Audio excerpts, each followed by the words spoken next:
အားလုံးပဲမင်္ဂလာပါစာဆိုတဲ့ audio channel မှာကြိုဆိုပါရခင်ဗျာအခုဖတ်ပြပေးမှာကတော့ဆရာကြီးလေရနာဆော့ချက်ရေးသားတဲ့နာမည်ကောင်းတာကျမ်းမာစေဆိုတဲ့ဝရုဒိုလေးပဲဖြစ်ပါတယ်ဆရာကြီးလေရနာဆော့ချက်ကိုလည်းဂျိုတိကာရဝပြုပါရခင်ဗျာအသက်အသက်သောဇလံကောင်းလေးများကိုနားဆင်နိုင်ဖို့အတွက်ကျွန်တော်ရဲ့ channel လေးကိုလည်း like and subscribe လုပ်ပေးထားကြပါအောင်ခင်ဗျာဇလံလေးကိုနားဆင်ခန်းစားပေးကြပါအောင်ခင်ဗျာတုံးရှေ့ဆက်နောက်ဆက်ထွက်လာသောတဏ္ဍာနေမင်းကိုနှစ်ဖက်စလုံးလှုပ်ရှုပ်နေသည်တစ်ဖက်ကနဖူးကိုပုတ်သည်တစ်ဖက်ကနောက်စေးကိုပုတ်နေသည်အတန်းဘက်သို့ပြန်လှည့်လိုက်သောအခါသူခမများမရှက်နိုင်ချာဘာဘုံမှမြေများစီကြနေသည်အတော်နဟန်တူသည်ကျောင်းသူကျောင်းသားအများရှိမှခံရသည်မို့ရှစ်လက်ရှစ်ပေလိုက်မည်နေမင်းကိုကြည့်ပြီးတရန်လုံးစိတ်မကောင်းဖြစ်ကြရသည်ဆရာမျက်နှာကတော့ကျင်းနဲ့ဟန်နဲ့ပြုံးနေသည်ဆရာတယောက်၏စိတ်ထားမှာဟုတ်ပါလေစားဟုအောင်ထက်ကျော်အံ့မိသည်အောင်ထက်ကျော်သူ့အမိကိုခေါ်နေပါပြီသူလည်းနေမင်းဦးကဲ့သို့မရှိမလားခံရပြီတော့မည်အောင်ထက်ကျော်မတ်တက်ရလိုက်သည်ကြောက်လွန်၍ဒူးထဲမှအမရှိသလိုခံစားရသည်ရှစ်ထက်ခဲ့ဒီစပွဲရှိရောက်အောင်လာခဲ့ဆရာလေးတန်းကမာသည်အောင်ထက်ကျော်တက်ကြောက်နေပါသည်ဖြစ်နိုင်ရင်ဒီနေရာမှပြောက်ပြီးဆရာနှင့်ဝေးဆုံးနေရာကိုရောက်သွားလိုက်ရှင်သည်အောင်ထက်ကျော်ဆိုတော့မင်းကအောင်ပြီးထက်ရမယ်ကြော်ရမယ်ကောင်တင်ချာတွက်ပြီးအပြေထုတ်ဖို့မေ့တယ်ဆိုတော့ဘလို့လုပ်ပြီးမင်းကအောင်ထက်ကျော်ဖြစ်မှာလဲဆရာကအောင်ထက်ကျော်နာမည်ကိုထိပ်ပဲဖွင့်ပြီးပြောနေသည်အောင်ထက်ကျော်စိတ်ဝင်စားနိုင်မှာခေါင်းနဲ့နှစ်ဖူးနာမှားကိုတိတ်ကြောက်နေပါသည်လာခဲ့ရှေ့တို့အောင်ထက်ကျော်တကိုယ်လုံးအမရှိတော့လောက်အောင်ခံစားနေရပါသည်ကိုရပီတွေကိုဆရာဘာလို့များဒီလိုလှုပ်ရှင်ရတာပါလဲနားမရနိုင်အောင်ဖြစ်ရသည်စပွဲဘောကိုကောင်းမှုလိုက်ငုတ်အောင်ထက်ကျော်နဖူးနာမကြောက်၍စပွဲနဲ့ခလန်းလန်းရောက်မှရက်လိုက်ပါသည်ဟဲ့ကောင်လူလည်းမလုပ်နဲ့ဟိုဆန်းငုတ်ပူနာသွားမယ်နော်ဆရာပြောပုံကကြောက်เสียနော်တော်သမားရှိမှလဲစင်းပေးရတဲ့နော်လိုဖြစ်နေပြီလားအငယ်စိတ်ဖြစ်မိသည်ဒီမှာကြည့်ထားကြတစ်ချစ်ခုံနှစ်ချစ်ပြတ်မဟုတ်ဘူးတစ်ချစ်သူနှစ်ချစ်နာกว่าတရန်လုံးငိမ့်တိတ်နေသည်လှုပ်ရှင်သူတို့ကလှုပ်လိုက်ပါတော့အောင်ထက်ကျော်စိတ်ကိုချော့ချလိုက်သည်ကျွန်တော်နှစ်ဖူးကစပွဲနဲ့အထီကနေအထိရောက်သွားသည်ဟဲ့ကောင်တော်ပြီစစ်မကုန်းနဲ့တော့အောင်ထက်ကျော်ဆရာလိုချခေါင်းကိုပေးထားရသည်ဘယ်အချိန်ဆရာရဲ့ပြင်းထန်တဲ့လက်သီးကျင်နောက်ဆွေပေါ်ရောက်လာလိမ့်မလဲစောင့်ဆိုင်နေရသည်ကထိတ်လန့်တောင်းလို့ဆရာနောက်ကိုအပြေထုတ်ဖို့မေးမလားမမေးတော့ပါပြီးအောင်ပဲမပြောလိုက်ရဒုံအာနောက်ဆွေပေါ်သို့ကြလာသောဆရာ၏လက်သီးကျပြင်းထန်တဲ့ကဲ့သို့နဖူးနဲ့စပွဲစောင့်မိသည့်တန်ချက်ကလည်းနာကျင်လွှန်းလာသည်ဆရာသဘောကျစွာရည်နေတော့လဲကျောင်းသူကျောင်းသားများဘယ်သူမှမြည်ကြပါကျွန်တော်နာကျင်လွန်း၍ရှေ့ရကောင်းမှမသိတော့ပါနဖူးရောနောက်စီကိုပါလက်နှစ်ဖက်ဖြင့်ပိုးရင်မြည်ရင်များပပေါ်စီကြလာပါသည်နေရာမှာထိုင်မိသည့်အထိနောက်စီရောနဖူးပါနာကျင်နေသည်တော်မြတ်မို့ကျောင်းဆရာမကြီးရုံးခန်းသို့ဝင်ရောက်ခဲ့သည်ထိုင်မှရှင်ကျောင်းဆရာမကြီးတော်ဝင်းကြီးအပြုံးနှင့်နှုတ်ဆက်၍ထိုင်ခိုင်းသည်ဆရာမကြီးဇဝဲရှိမှကလထိုင်မှတော်မြတ်မို့ထိုင်လိုက်သည်ဆရာမကြီးကတော်မြတ်မို့ကိုပြုံးတည်းကြည့်နေသည်ဘာပြောစရာရှိလဲပြောပါဟု၍ခွင့်ပြုသောသဘောကျမနာမည်မြတ်မို့ပါဆရာမဒီเจ้าကရှစ်တန်းကျောင်းသားမောင်အောင်ထစ်ကျော်ရဲ့မိခင်မဆရာမကြီးကခေါင်းညှိပြသည်ဆရာမကြီးကိုတိုင်ခြင်းအဲ့လေတိုင်ခြင်းတာမဟုတ်ပါဘူးပြောချင်တာရှိလို့ပါဟုတ်ကဲ့ပြောပါကျမသားလေးကိုဆရာဦးမို့စောပြစ်ပေးပုံမတရားဘူးထင်လို့ပါအိုးဟုတ်လားဘလို့ပြစ်ပေးလို့လဲဆရာမကြီးမသိပါ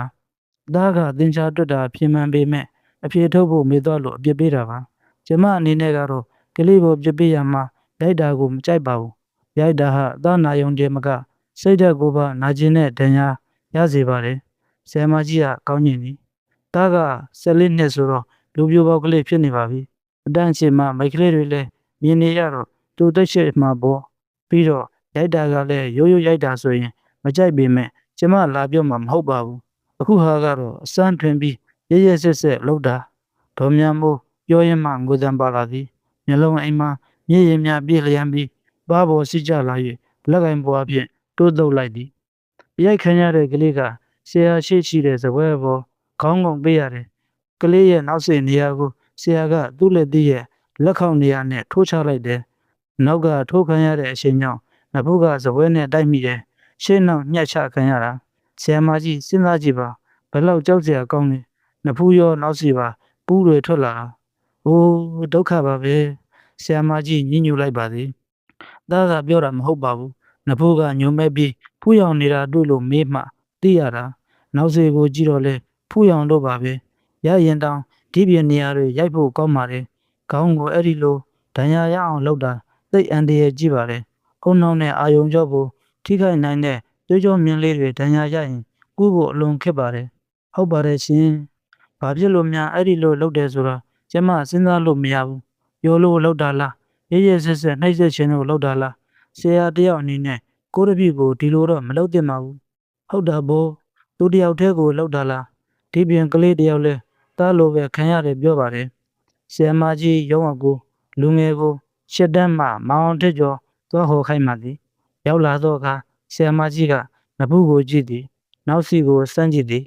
အိုးဟုတ်တာဘောစိတ်မကောင်းလိုက်တာသားရဲ့ဆရာမကြီးမှာတားအတွက်စိတ်မကောင်းဖြစ်ရမှမိခင်ကိုလှမ်းကြည့်ပြီးအာနာနေသည်ကိုအုပ်စုံမှုအောက်မှရှိသောကိုเจ้าတွင်ဖြစ်သောကိစ္စကိုမှတောင်းချီကြောင်းဆရာမကြီးနားလည်ပါသည်ဆရာဦးမိုးစောကိုကျမအသေးချာပြောပါမယ်နောင်ဒီလိုမဖြစ်စေရပါဘူးဖြစ်ပြီးတဲ့ကိစ္စကိုတော့ကျမကပဲတောင်းပန်ပါတယ်ဆရာမကြီးကတောင်းပန်စကားဆိုသည်ဆရာမကြီးကိုတောင်းပန်စေချင်တာမဟုတ်ပါဘူးနောက်မှကလေးတွေကိုဒီလိုမဖြစ်စေချင်လို့လာပြောတာပါဟုတ်ကဲ့ပါကျေးဇူးတင်ပါတယ်ဒီလိုမဖြစ်အောင်ကျမလုပ်ပါမယ်ဒေါက်တာများမို့ပြန်သွားပါသည်အောင်ထက်ကျော်လဲသူ့အတန်းရှိရသို့ပြန်သွားပါပြီ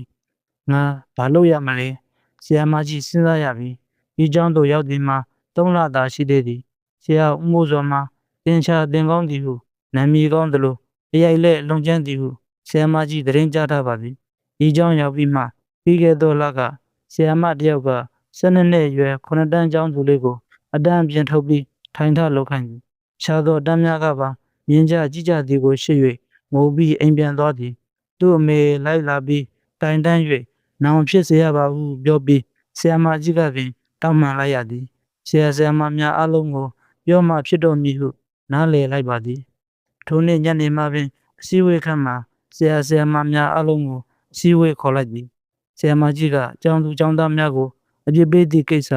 ရိုက်သည့်ကိစ္စနှင့်ပတ်သက်၍ပြောကြားသည်ဆရာဦးမိုးစောကျောင်းသားတယောက်ကိုတစ်ချက်ထဲနှင့်ရှေးရောနောက်ပါပူးထားအောင်ပြုသည့်ကိစ္စကြောင့်မိခင်လိုက်လာပုံမိခင်ကဆရာမဖြစ်၍ခေါင်းကိုဤကဲ့သို့ပြင်းထန်စွာ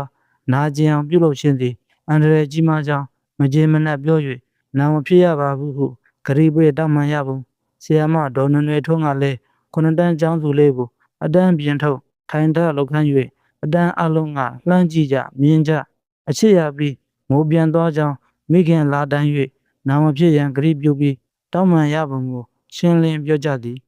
အဲ့ဒီတော့ဆရာမများအလုံးကိုပြောချင်ပါတယ်တပည့်တွေကိုပြည့်ရှိရင်ပြပေးရမှာဖြစ်ပေမဲ့တတ်နိုင်သမျှမျက်စေခြင်း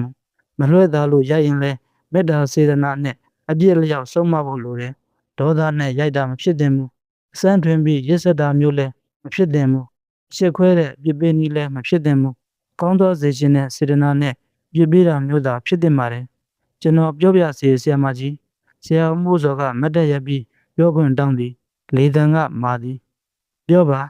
ဒီเจ้าဟာစီကံကောင်းလို့အောင်ချေကောင်းတယ်ဆိုပြီးနာမည်ရတဲ့เจ้าမှာဆရာမကြီးရောက်လာမှမရိုက်ရဘူးဓမ္မပေးရဘူးဆိုရင်စီကံရော်ရဲပြီးအောင်ချေကြာသွားနိုင်ပါလေဦးမိုးစောပြောပုံကမကြေမနက်နှင့်ချင်းချောက်သောလေတံဤเจ้าတွင်အသင်ပြကောင်းသည်ဟုနာမည်ရသောဆရာတယောက်၏မာနဟု၍ဆရာမကြီးနားလည်လိုက်ပါသည်ကျမကမရိုက်ရဘူးပြင်မပေးရဘူးလို့ပြောတာမဟုတ်ပါဘူးရရင်လဲကောင်းစေခြင်းနဲ့စေတနာနဲ့ရိုက်ပါကိုသားသမီးလိုမေတ္တာစေတနာနဲ့ဆုံးမပါဆရာမကြီးကပုံမှန်လေတန်းနဲ့ပြောသည်ဆရာမကြီးကကျွန်တော်ရိုက်တာကိုသားသမီးချင်းမစာနာဘူးလို့ပြောချင်တာလားစိတ်ကောင်းမရှိဘူးလို့ပြောချင်တာလားဆရာဦးမိုးစောမေးပုံကကျောင်းဆရာမကြီးကိုမယုံမသိနှင့်ရန်လိုသောသဘောပါသည်ဆရာမကြီးသိပါသည်ဒေသခံဆရာအနေနဲ့ခုမှရောက်တာမကြသေးသောကျောင်းဆရာမကြီးကိုစမ်းလိုက်သောသဘောဖြစ်ပါသည်ဆရာမကြီးဘယ်သူနဲ့မှထိတ်တိုက်ရင်ဆိုင်မဖြစ်ရှင်မှာသို့သောလျှော်ပေးလိုက်ရင်နောက်မှဆရာမကြီးအနေနဲ့ဩဇာရှိမည်မဟုတ်တော့ပါကျောင်းအုပ်ချုပ်ရေးပြပြတော့မည်ဖြစ်သည်ဆရာကစိတ်ကောင်းမရှိဘူးလို့မပြောပါဘူးဒါပေမဲ့ဆရာရိုက်တာဟာတစ်ချက်တည်းနဲ့နဖူးရောနောက်စေပါ ဦးနှစ်ဖို့ဖြစ်အောင်ပြင်းထန်နေဆိုတော့ရစ်စရာကြတယ်နန္ဒာကိုင်းဝင်ဆရာဆိုတာတပည့်ကိုစမ်းတွင်ပြီးနှိပ်စက်တာမျိုးမလုပ်ရဘူးမိဘအရင်တောင်သားသမီးကိုကောင်းစေခြင်းနဲ့စေတနာမေတ္တာနဲ့မဟုတ်ရင်ရက်ခွင့်မရှိဘူးမရိုက်သင့်ဘူးရိုက်ရင်လူမှုရေးရပြစ်ရှိတယ်ဒါကတော့သူ့ကိုနောင်ဒီလိုမှားမျိုးမမှားဖို့မှတ်ကောက်သားလောက်ရှိအောင်တတိပေးတာပဲဆရာဦးမိုးစောကရှော်မပြီးသေးပဲစောကတက်နေစေကလေးကဒီလိုမှားမျိုးမမှားဖို့မှတ်လောက်သားလောက်မဖြစ်ပဲဆရာကိုတစ်သလုံးပေါင်းသွားတယ်မှတ်လောက်သားလောက်ဖြစ်သွားရင်ဆရာရောတပည့်ရောရှုံးတာပေါ့မရိုက်ဖဲနဲ့ဆွဲသွားအောင်မှတ်မိတဲ့နည်းတွေအများကြီးရှိပါတယ်ကျမဘကိုအထက်ကသုံးမှာထက်တန်းပြလုပ်ခဲ့ပူပါတယ်အဲ့ဒီကြောင့်မှပြခိုင်းတဲ့စာမရရင်နေကင်းမောက်စာကျောင်းစင်ချိန်မှာမစင်းရဘူးစာရအောင်ကြည့်ရတယ်စာရမှဆရာမကိုလွတ်ပြန်ပြပြီးမုံစားသွားရတယ်ကလေးတွေစာရသွားတယ်နောင်လဲမကြည့်ဖဲမနေရဘူးစာကြည့်လာကြတယ်စာမရင်လဲအဲ့ဒီအမှားကိုဆဲကားပြင်းပြီးလာပြရတယ်မှတ်လောက်သားလောက်မှတ်မိသွားတယ်ဘယ်မိဘမှလဲမကြည်မနဲ့မဖြစ်ကြဘူးကလေးတွေစာပိုးတော်လာတယ်မရိုက်ပေမဲ့စီကံအလွန်ကောင်းတဲ့အကြောင်းဖြစ်နာမည်ကြီးတယ်နှစ်စဉ်အောင်ကျကောင်းတဲ့အကြောင်းပဲ